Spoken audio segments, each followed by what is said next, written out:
सदगुरुदेव मोहनपुर जी महाराज की, सब संतन की, गौ माता की, अपने अपने माता पिता गुरुदेव की, खेड़े बस्ती की, आज के आनंद की, सभी देवी देवताओं की, सभी गो भक्तों की, सभी राष्ट्र भक्तों की। परम पूज्य श्रद्धेय ब्रह्म सावित्री पीठाधीश्वर के उत्तराधिकारी परम पूज्य राम जी महाराज के चरणों में वंदन, ब्रह्माय नमः। उपस्थित ब्रह्म समाज को सादर वंदन, ब्रह्माय नमः। गांव के अन्य बड़े बुजुर्गों को शुभाशीष शुभकामना। दूर दूर से आए हुए सभी माँ के भक्त अनुयायी, आप सबको भी माँ की कृपा की वर्षा इसी प्रकार होती रहे, ऐसी दुआ माता जी के चरणों में। इस कार्यक्रम के आयोजन में तन मन धन से सहयोग करने वाले से कर्मठ माँ के भक्तों को और आयोजनकर्ताओं को भी बहुत बहुत शुभाशीष और शुभकामना कि ये अपनी कुल देवी आपकी मकवाणा राजपुरोहित समाज की, और परसों कुबड़ माता जी के वहाँ थे, आज खूमल माता जी के यहाँ है। आपका समाज शक्तियों से परिपूर्ण, देवियों की कृपा से परिपूर्ण ऐसा समाज जहाँ जाते हैं तो बहुत प्रेरणा मिलती है। और ये जागृत स्थान है, जितने इसके नज़दीक आएंगे इतना ही हमारा अंदर से वो देवीय शक्तियाँ प्रकट होगी और देवी की कृपा बनी रहेगी। आप सब लोग यहाँ आइए। पंचम 7 वर्ष पूर्व आप सबने यहाँ मिलकर के बाबू जी के सानिध्य में मंदिर के विकास में आपने सहयोग किया और पाठोत्सव मनाया। उसकी 7वीं वर्षगांठ है। 7वीं वर्षगांठ नहीं, ये आए साल इसी प्रकार मेले लगते रहेंगे और पूर्ण विश्वास है, मैं पहले भी कह चुका हूँ, जो इतनी इसके नज़दीक आएगा वो उत्तरोत्तर उन्नति करेगा, क्योंकि यह आस्था विश्वास और श्रद्धा का विषय है। आस्था, श्रद्धा और विश्वास। श्रद्धा यम लभते ज्ञानम, श्रद्धा है तो आप ज्ञान को प्राप्त होगे। आस्था है तो आपकी मनोवांछित इच्छा भगवान आपके इष्ट देव पूरे करेंगे। विश्वास है तो आप अंदर से परिपूर्ण रहोगे। ये केंद्र जो होते हैं हमारे आस्था विश्वास और श्रद्धा के केंद्र हैं, और वहाँ आस्था विश्वास और श्रद्धा के साथ ही जाना चाहिए।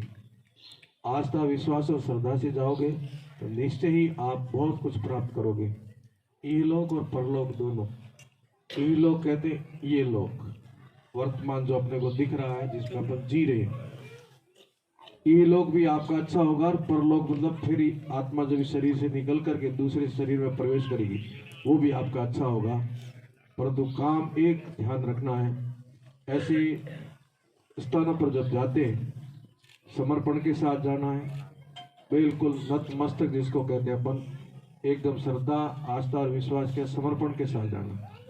वहाँ अहंकार नहीं रहना चाहिए और अहम नहीं रहना चाहिए कि मैं हूँ, मैं कर रहा हूँ, मैं करूँगा, ऐसा कुछ नहीं। न तो मैं कर रहा हूँ न मैं हूँ, यहाँ तो उसका है, उसी को दे रहे हैं।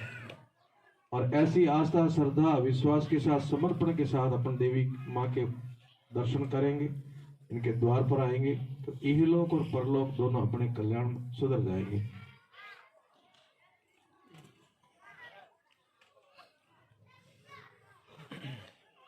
इहलोक और परलोक कर्म पर है, और अपन जो बैठे हैं सब कर्म योनि के प्राणी हैं।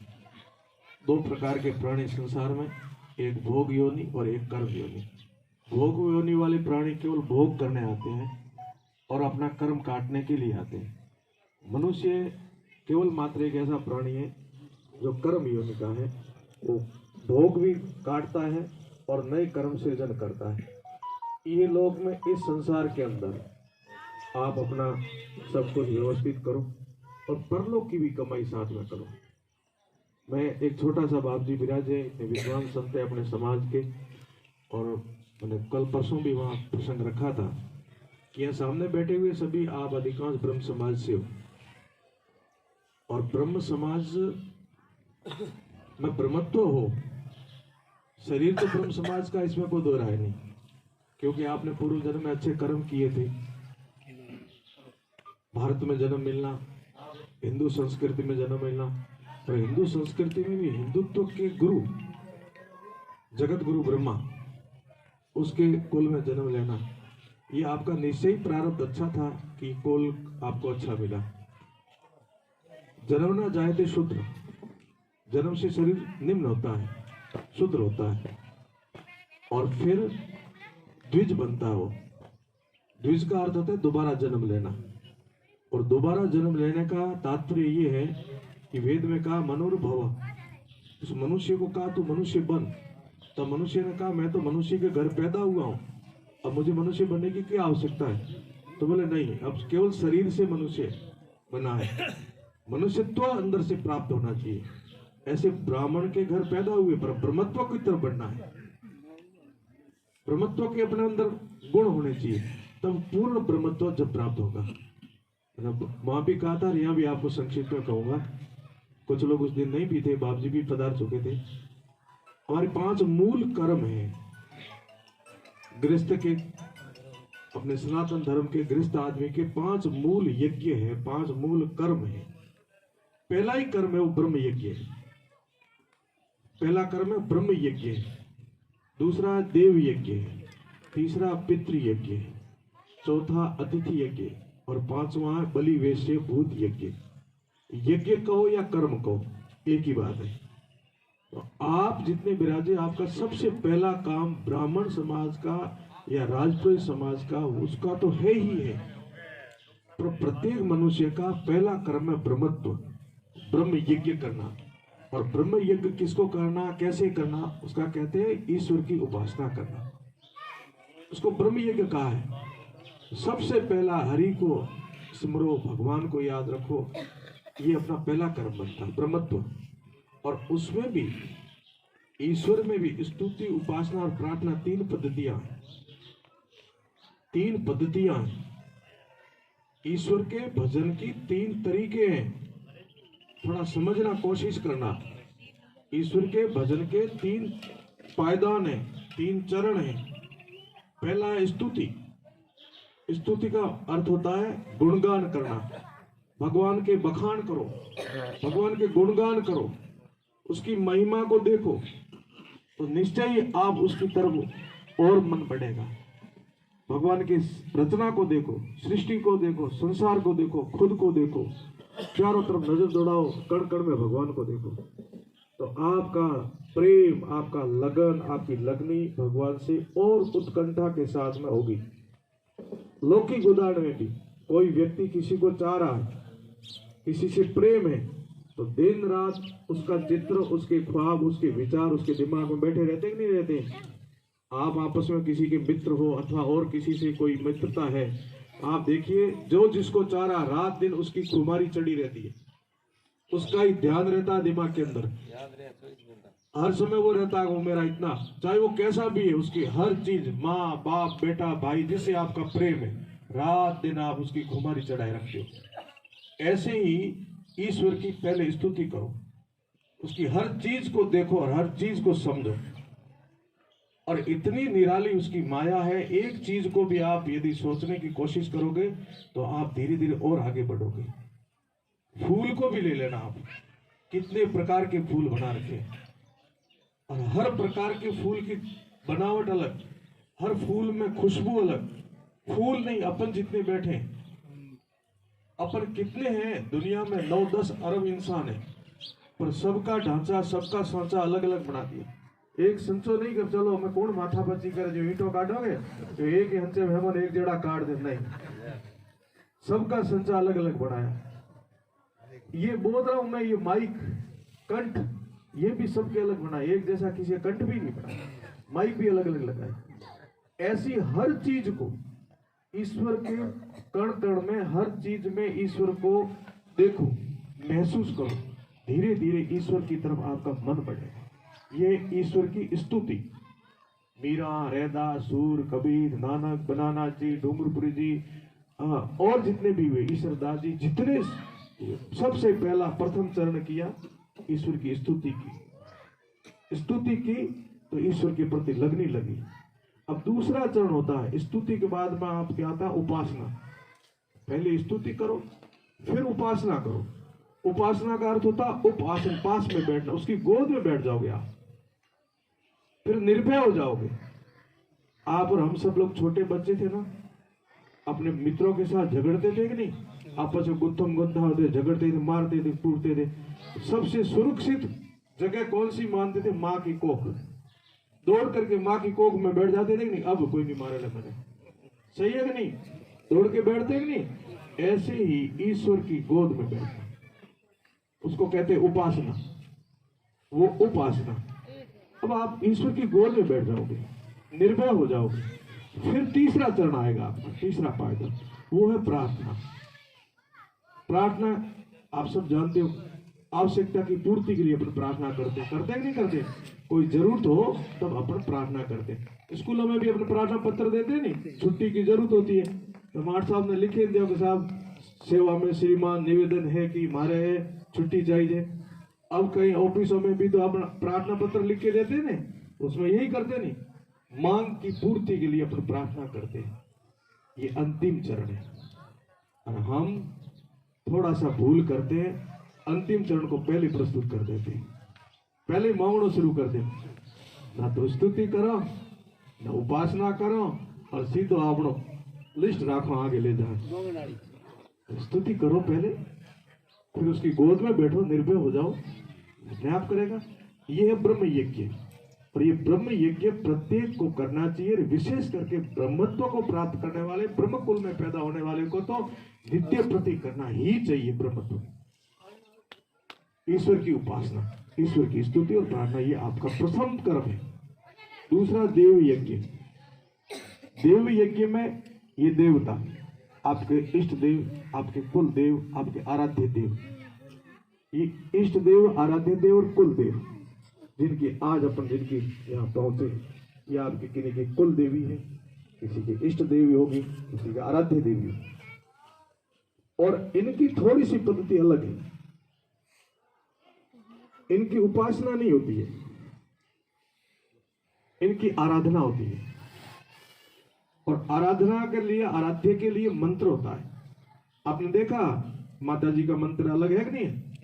ओम एम ह्रीं क्लीं चामुंडा अलग है, हनुमान जी का अलग है, गणेश जी का अलग है, भैरव जी का अलग है, सब देवी देवताओं के मंत्र अलग है। उन मंत्रों की साधना करनी पड़ेगी।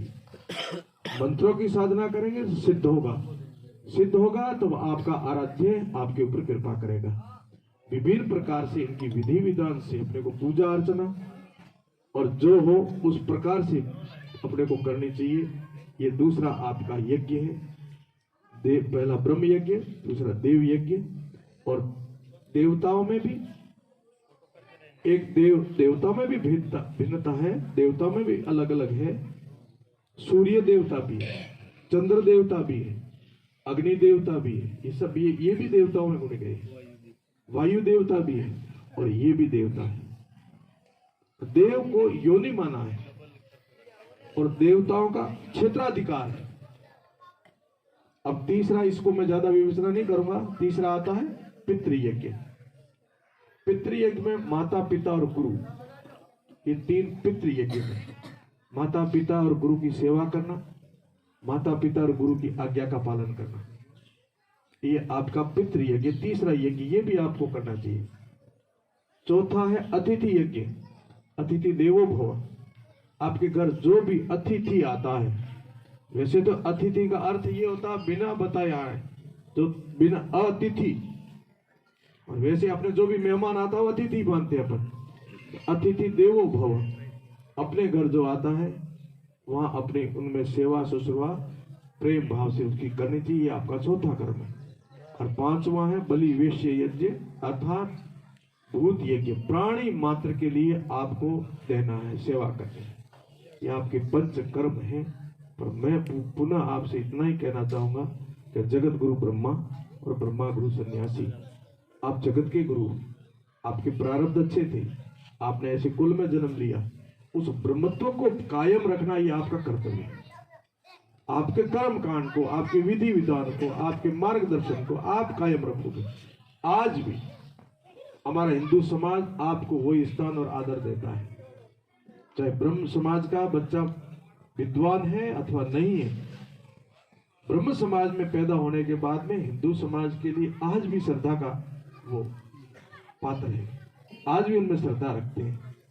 आप समाज से कोई आएगा तो दूसरा समाज आपको प्रणाम करेगा, आपको आसन देगा, आपको आदर देगा। ये आपकी तरफ आज भी समाज देखता है, आज भी विश्वास है। आप कदम उठाओगे तो निश्चय ही दूसरा समाज आपके पीछे चलेगा। ब्रह्मत्व जगेगा, ब्राह्मणत्व जगेगा तो निश्चय ही दूसरा समाज आपका अंगीकृत करेंगे, आपके पीछे चलेगा।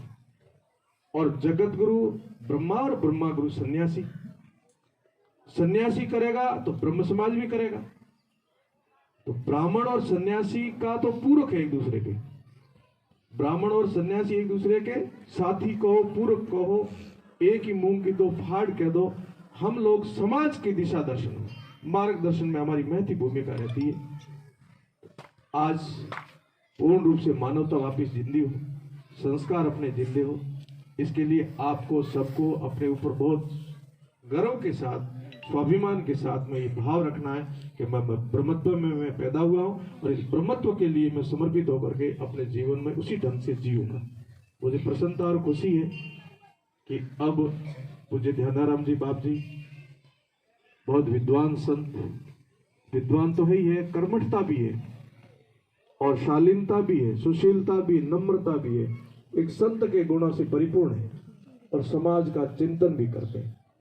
केवल एक समाज का नहीं, आप ये मत सोचना कि केवल ब्राह्मण समाज तक ही इनका चिंतन नहीं है, संपूर्ण मानव तक चिंतन है, सनातन धर्म के प्रति चिंतन है। परंतु पहले ब्रह्मत्व को जगाऊंगा तो अपने आप दूसरी जगह। इस भाव से आने वाली पीढ़ियों में बहुत संस्कार दे रहे हैं, गुरुकुलों के माध्यम से, अन्य विभिन्न प्रकार के माध्यमों से आप समय समय पर मार्गदर्शन आप लोगों को कर रहे हैं। इस प्रसन्नता के साथ आप भी स्वीकार करना। संत परोपकारी होते हैं, संत की और कोई चाहना नहीं, आपसे ये काम करवा के इनको कोई बड़ा चाहना नहीं है, न नाम की चाहना, न लोकेशना, न पितृेषणा, न धनेषणा, न ये भाव है कि मुझे लोग पूजे या पूछे, ये भाव भी नहीं है। इसको कहते हैं लोकेशना। पितृेषणा ये नहीं कि मेरे बहुत सारे अनुयायी शिष्य बन जाए, वो भी भाव नहीं। न धनेषणा है तो मुझे बहुत बड़ा धन मिल जाएगा। चाहना केवल एक है, संतत्व को कायम रख करके मार्गदर्शन करना। ऐसे पूज्य संत मिले आपके कल्याणार्थ, आपको मार्गदर्शन बताने के लिए। समय समय पर जब ऐसी परिस्थिति होती है, संत भगवान के रूप में अपने सेवक को भेजते हैं और आप बहुत भाग्यशाली हो। तुझे खेताराम जी, परम पूज्य श्रद्धेय खेताराम जी बाप जी ने इस समाज को जगाया। फिर वैसे ही निर्मल संत तुलसाराम जी बाप जी मिले और वैसे ही विद्वान अब ध्यानाराम जी बाप जी मिले।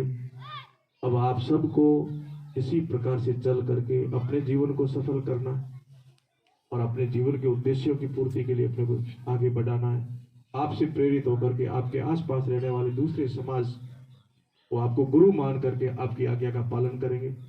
मैं ऐसी आशा रखता हूँ। मुझे बड़ी प्रसन्नता होती है कि समाज में आने बीच में आता हूँ और ऐसे विद्वान संतों के साथ बैठने पर आप सब लोग इनका पालन करना और ऐसी सत्संग भी करना और अपने बच्चों को संस्कार शिविरों में भेजना, गुरुकुलों में भेजना, जिससे ब्रह्मत्व कायम रहे और अपने कर्मों को भी अपन उसी प्रकार वैदिक धर्म को आगे बढ़ाने अपनी महती भूमिका अदा करें।